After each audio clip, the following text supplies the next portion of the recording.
Princess Eleanor refuses to be broken by her cruel husband, Prince James, despite his attempts to humiliate her.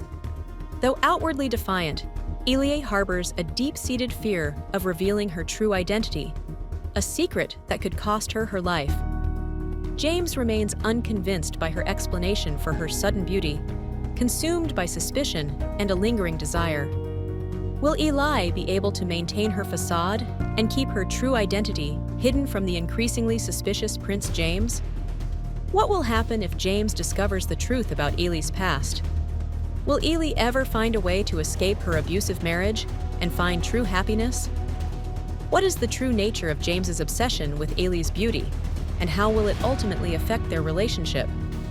Will Elie ever find a way to expose the truth about Nerissa's role in her poisoning?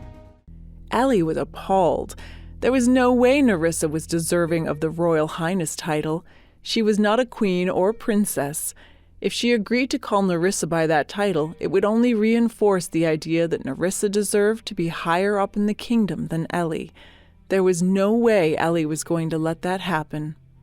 Elie glared up at Prince James from the cold, hard ground. Nerissa is no princess. I will never go against the customs of this house and use the wrong title. I honor this family and the rules laid out for us. James scoffed. You and your rules, always hiding behind them. Elie had used the house rules during the royal mistress ceremony as well to help win some of the noble people over to her side. James clenched his fists, thinking about how his beloved Nerissa had been made to kneel. He continued, Me?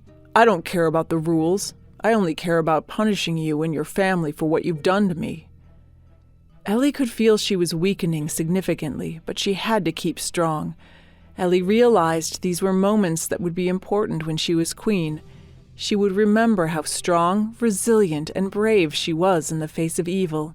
James didn't like that confident look in her face and pushed it away.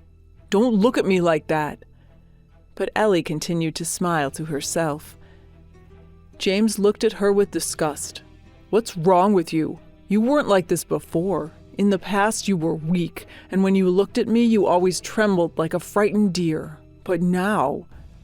Now what? You don't seem to care about me at all. Elie could see she was finally getting under his skin. He was actually getting scared of her. It was time to dig further into her words. You're right, she said. I couldn't care less about you. His face reddened with fury for a moment before finally releasing his grip on her. Enough. I'm done with you. I hope you've learned your lesson. With that, he turned to leave. Just as he walked off in the distance, she shouted at him, I hope you've learned yours. You will never break me. As she said it, she exerted the last bit of strength she had left. She had held out as long as she could until it was too much. And that's when Elie fainted.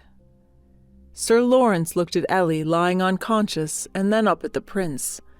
I'll call the witch doctor to tend to her. You will do no such thing. Sir Lawrence looked worried. But, Your Highness, we always call the witch doctor after lashings. She could bleed out and die. Prince James didn't look back. Let her fend for herself. Your Highness, her father is the advisor to the king. If she dies, he will ask questions. How will we answer? She belongs to me.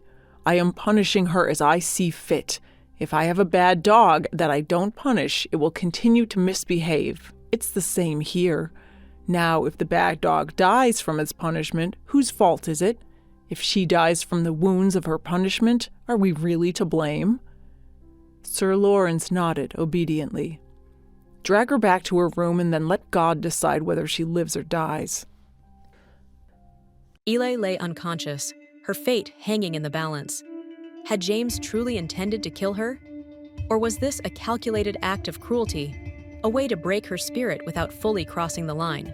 Sir Lawrence, burdened by his obedience, watched as Elie was dragged away, the weight of his silence heavy on his conscience. Would Elie awaken, or would she succumb to her injuries? And if she did survive, what would become of her? Would she be forever broken by this experience, or would she rise from the ashes, stronger and more determined than ever, to defy James and reclaim her rightful place. The fate of Elie, and perhaps the kingdom itself, hung precariously in the balance. Hey, I'm Princess Eleanor. If you're wondering what happens next, download the Pocket FM app now and listen to the exciting episodes of Royal Stitches.